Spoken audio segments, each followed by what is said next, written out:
I have made over 24 million naira from one client. You will pay me because now my day I day. So when the clients come, you're not afraid to speak money. You have to diversify your income. YouTube pays you monthly at the end of every month. Always show up. Be consistent. You have to have a skill. Getting your first million is the hardest. Once you do that, it's just rinse and repeat. I know a lot of you that watch me are in your 20s. This video would help you even if you are 18, 19, or you are 30, 31, 32, and you're still trying to figure things out. Today we're talking money. You can see I've even in my corporate chat. If you're just starting out in your career or you're looking to just level up, today I'm breaking down strategies that have helped me over the years and how I'm able to make my first million at just 21. Look, we're young. In this tipping economy, you cannot have just one source of income. One thing I would advise anyone is learn a skill. Like, you have to have a skill. So the first way I make money is through video production. I produce films, TV shows, podcasts, and different content for people and brands. I started off when I was about 20, making videos on YouTube with my friends. And with that, I was able to learn how to edit, how to work the camera, understand lighting. Even when the business started to grow and like professional hands, I started hiring because obviously I can't do everything.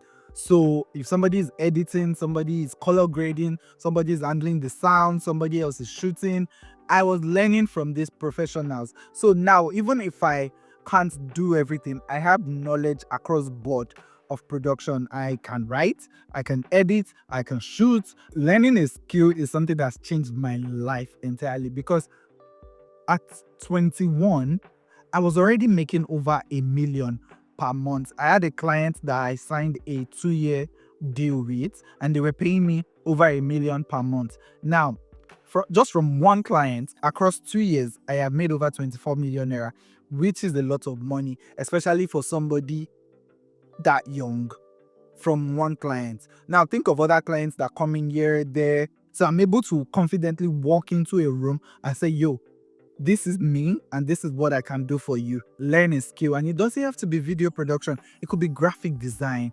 It could be color grading. It could be ad management, like people that run ads for people. Just have a skill because we're in the digital world where everything is moving fast. There's somebody somewhere that needs a service, that needs something done. Some people, it's not even as if, even content writing, copywriting, it might not be that they can't do it, but they don't have that luxury of time because they are doing other things.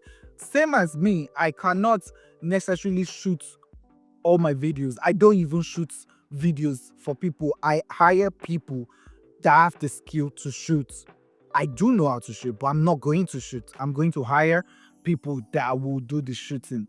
Another way I make money is this, through YouTube. YouTube pays creator through AdSense. AdSense basically is like the money advertisers pay. So when you're watching a video from YouTubers and adverts comes up, so those adverts or those advertisers pay YouTube a certain amount. YouTube takes their cut and then pays the creator the rest. And this is another way I've been able to make money over the years. Think of it this way. Advertisers pay to put their ads on billboards so people can see them, or they pay to put their ads on TV so people can see them.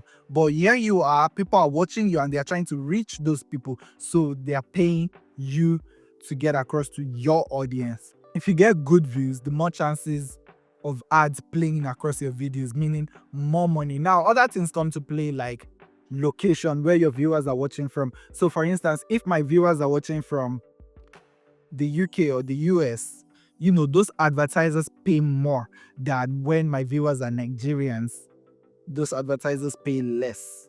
Regardless, you're making money, it's just that the rate at which, you make is different. YouTube pays you monthly. At the end of every month, they credit your account, your actual bank account with whatever you've made, as long as you've made over $100 that month. If you've not made up to $100, whatever you've made rolls over onto the next month. So when it gets to $100, they pay you at the end of that month. So it kind of gives you this, the more you work, the more views you get, the more money you make. And yeah, that's how I make money off YouTube. Because YouTube pays in dollars, it's kind of favorable to creators in this part of the world, because when you convert it to Naira, you tend to make a lot more money. Brand sponsorship or partnership. So as an influencer, brands pay you to reach your audience, just like the advertisers on YouTube would do. But in this case, you are creating the content. You are speaking directly to your followers or viewers. Me personally, I get this opportunity more on Instagram than here on YouTube. I've done some on YouTube, but I get more on Instagram. So if you're not following me on Instagram, please, my dears, please follow me on Instagram. It will be on the screen here. It is at that cool Gaffy with a D.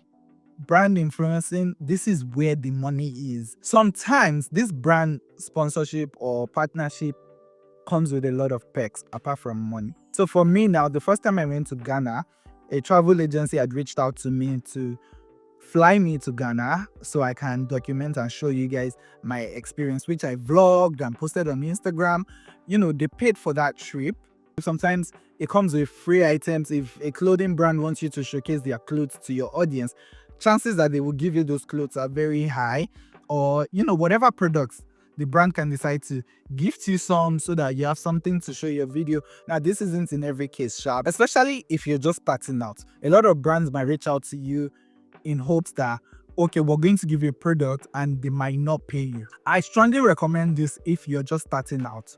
But if you've gotten to a point where this is a business for you, this is what you do for work, you cannot just be collecting free products. You need to charge for that. And at the end of the day, free clothes or free drink or free whatever is not going to pay your rent. It's not going to buy for your car. It's not going to feed you. So I think put value on what you do.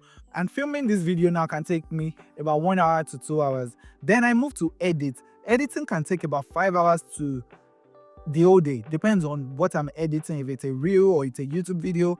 And I'm not going to do that for free. I'm even glad I've gotten to a point like brands don't reach out to me to do free work. Are you seeing the quality of this video? Don't be that influencer that they would always run to for a campaign or, you know, a post, and they'll tell you, oh, we don't have a budget. And let me tell you, what happens is next time when they have a budget, they will not come to you. They will go to an influencer that they feel is worth their money. And you don't want to now look stupid when another campaign comes up. You see all these big influencers on it, but you're nowhere to be found. When this brand was starting up, they reached out to you. You did free work. But guess who is getting paid now?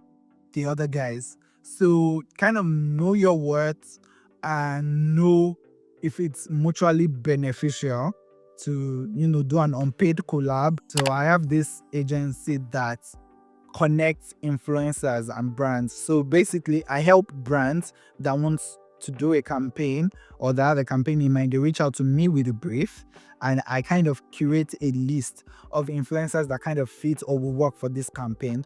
I reach out to them and I charge a certain percentage for that. It depends on what the campaign is and exactly what the brand wants. So this is another way I make money, and these monies can range between, like, for me at least, 500,000 to 2 million per campaign. So depending on what it is. So it's really a middleman thing. In your case, it might not be an influencer. You just need to locate a problem people have that you know how to get to the solution. So if it's that people are always complaining about their carpenters are messing up, you know, and they need to make furniture, and you know this carpenter that delivers on time, that doesn't mess up, you can be the middleman where you get the contract, you hire carpenters to do what you need them to do, and it's delivered, and you get a cut of whatever the payments charged is compared to, you know, that way. I'm not going to teach you how to run your business, but you get what I mean. That's another way I've been making money. Another way people make money is through courses and masterclass. So yeah, this is another way people make money, where people pay for knowledge or pay for courses, and you kind of go in depth rather than just, you know, a YouTube video or this. You kind of go in depth and give them full breakdown of how they can achieve this or do that, depending on whatever it is you are teaching or passing knowledge from. Yes, something I've not done, but I'm looking to explore. Next year, I want to hold like a masterclass on video production, like teach video production basically. So if you're interested, please let me know down in the comment section. There you have it, how I made my first million at 21 by diversifying my income. The key is to learn a skill, value your work, be consistent. Consistency, I cannot stress this enough. Whatever it is you're doing, always show up, be consistent. And the more people see you doing a certain thing, the more they kind of just know you for that thing or just trust you to deliver on that thing. So yeah, be consistent, know your value, put a worth to your work. Like, know that, oh, this thing I'm doing, I'm putting time, I'm doing research and whatever. So when the clients come, you're not afraid to speak money because you know how much effort and resources go into what you do. If you've made it this far, I hope you're able to take value and learn something from this video, and I'll see you in my next one. Oops.